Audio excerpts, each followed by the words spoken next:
Hey, this is Gina Duke with Churchtown Ministries. I want to talk to you a little bit about a question found in Matthew 22:42 that asks, what do you think about the Christ? So today I'm going to share with you one of the things from an emotional standpoint that I think about the Christ, and that is that He is the lover of my soul. You see, I've never really had anything devastating happen to me in my life, but I have had my heart broken several times.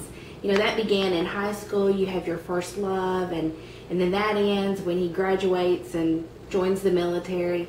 Then I went on to college and met a boy and thought, this is who I'm going to marry as soon as I get out of college, and that didn't work out. And you know, I was just so devastated after that. I really felt like I'd given up my will to live. That took a year to get over, and I didn't think I was going to make it, actually. After college, I met and married a young man, and I have to tell you, that was just one heartbreak after the other. You know, it was just a very dysfunctional relationship on many levels.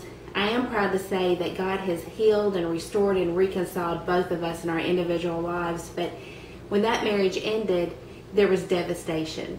After that, I met someone, and I thought that was who God was leading me to. I thought, we'll get married, we'll do all this ministry work together. But you know, in the end, I wasn't what He was looking for either. And then, if you've ever been divorced in the church, you'll know how difficult that is. It's almost like wearing a red scarlet letter D on your chest, because there's a lot of men that will date you, but they have no intention of marrying you, regardless if you're biblically or scripturally released to marry, in the case that I was. And so it was just really devastating to me, and I was just heartbroken, and really after that had kind of entered into a season of rebellion, and I was just one hot mess when my husband Jamie met me.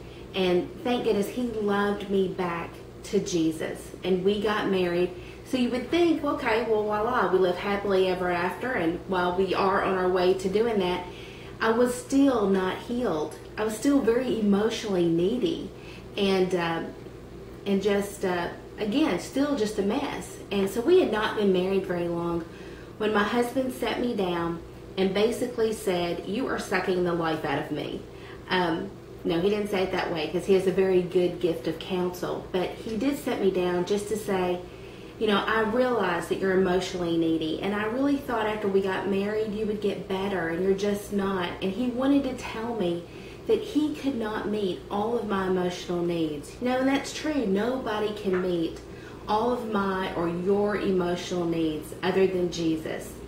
And then he wanted to share with me that, you know, he's human, and there probably would come a time when he would disappoint me. And he just had a lot of weight on him from all of my emotional neediness.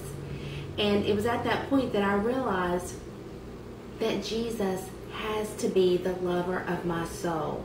Not my husband, but Jesus. He can meet all of my needs.